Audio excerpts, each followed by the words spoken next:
हिंदुस्तान कितना प्यारा देश है, यहाँ के लोकतंत्र के क्या क्या दिलचस्प प्रसंग है मैं आपको सुनाता हूं।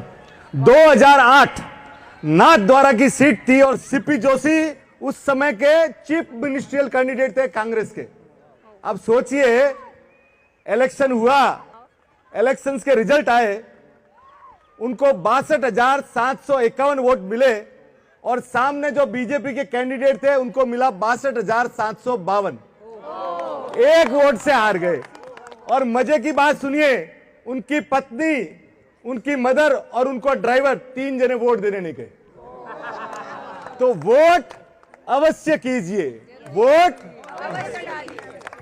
दूसरा, जनता दल का कर्नाटक में विधानसभा चुनाव हुआ। एक तरफ जनता दल एस से सूर्य कुमार थे, उनके सामने थे उरुगेन जो कांग्रेस के कैंडिडेट। सूर्य कुमार को वोट मिले 40,751 और उनके कांग्रेस के कैंडिडेट को मिला 40,752। एक वोट। उन्होंने अपने ड्राइवर को रोक दिया कि तू गाड़ी संभाल, और उनकी गाड़ी संभल गई। सोचिए एक आदमी क्या कर सकता है। तीसरा, अपने बंबई में 220 नंबर वार्ड, एक तरफ शिवसेना के कैंडिडेट थे, एक तरफ भाजपा के अतुल शाह। अब सोचिए, सुरेंद्र जी बगलकर जो शिवसेना के कैंडिडेट थे उनको निर्वाचित घोषित कर दिया गया। फिर बोले अतुल शाह गए कि भाई हमारे को काउंटिंग रिकाउंट कराना है। रिकाउंटिंग हुई, आप ताज्जुब करेंगे, दोनों के वोट आए 5,946। सेम वोट आया नहीं और लॉटरी से अतुल शाह को जिताया गया। तीसरा, आपका एक वोट क्या करता है। 1917 दुनिया के सबसे महानतम पुरुषों में से एक सरदार पटेल एक वोट से म्युनिसिपल कॉर्पोरेशन का वोट हार गए थे, सिंगल वोट। और सबसे बड़ी बात, वाजपेयी जी की 1998 की जो गवर्नमेंट गई थी ना, वो भी एक वोट से गई थी। और हजारों करोड़ रुपया खर्च करने के बाद 1999 में सिर्फ एक वोट के कारण वापस गवर्नमेंट लानी पड़ी थी। तो वोट आप करते रहिए, आपकी जहां इच्छा हो, जहां मन हो, जिसको करना हो करो, पर वोट। ये आलस मत रखो कि मैं नीचे नहीं उतरूंगा, अभी ईवीएम मशीन आपके घर पे तो आएगी नहीं। अब आप ये सोचिए, अपने यहां आलस नहीं है, फॉरेन में भी आलस है। 1875 में फ्रांस में राजाशाही थी, हजारों साल से रॉयल्टी चल रही थी। तो उनका आया कि भाई रॉयल्टी रखनी है कि रिपब्लिक रखना है। तो इलेक्शंस हुए, अब राजा लोग हैं, देर से उठे, एक वोट से रॉयल्टी हजारों साल की चली गई और 1875 से आज दिन तक फ्रांस रिपब्लिक है। एक वोट।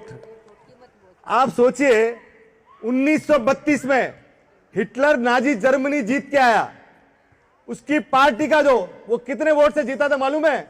सिर्फ एक वोट से। अगर उस दिन वो आदमी हार गया होता तो दुनिया में 8 करोड़ लोग सेकंड वर्ल्ड वॉर में नहीं मारे जाते। तो आपका वोट कितना महत्वपूर्ण है, आप सोचिए, वोट दीजिए।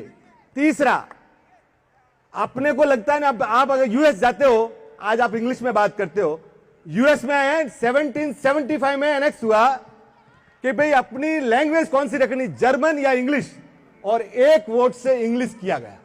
आज भी वहां पे जो इंग्लिश बोली जाती है ना, सिर्फ एक वोट के कारण है। अपने यहां नहीं है कि भाई ऐसा नहीं है।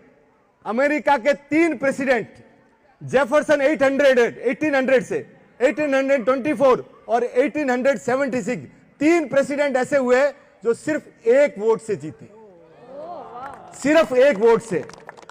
आप अंदाजा लगाइए, दो आपको अभी जो लेटेस्ट में हुए थे, JF कैनेडी और George W Bush, presidential system, करोड़ों वोट पड़े और 200-500 वोट से ये दोनों जीते थे। तो बॉस, आप जहां भी है, आप जहां भी रहते हैं, आपका जहां मन है, देश का लोकतंत्र इतना बढ़िया है, आपको जहां आवे वहां वोट दो, पर वोट दो, वोट दीजिए। ये जो देश है ना, इतना प्यारा देश है। और चुनाव आयोग आपको कितना महत्वपूर्ण मानता है, आप मानते हो कि नहीं मानते? एक बापू रहता है जंगल में, कहां पे, गिर के, उस अकेले आदमी के लिए वहां पे इलेक्शन कमीशन बूथ लगाता है और वो अकेला आदमी 70 साल हो गया, वो आके वोट देता है। उसको 100% पोलिंग बोलते हैं अपने। अब सोचिए, तो चुनाव आयोग तो आपको बहुत महत्वपूर्ण आदमी मानता है, आप अपने आप को महत्वपूर्ण आदमी मानते हो कि नहीं मानते हो, आप चेक करो। इसलिए वोट देने जाया करो बॉस, घर पे बैठो मत और बाद में खुश होगा कि इसने ऐसा किया नहीं। आप अपनी रिस्पॉन्सिबिलिटी है कि वोट दो। Thank you sir.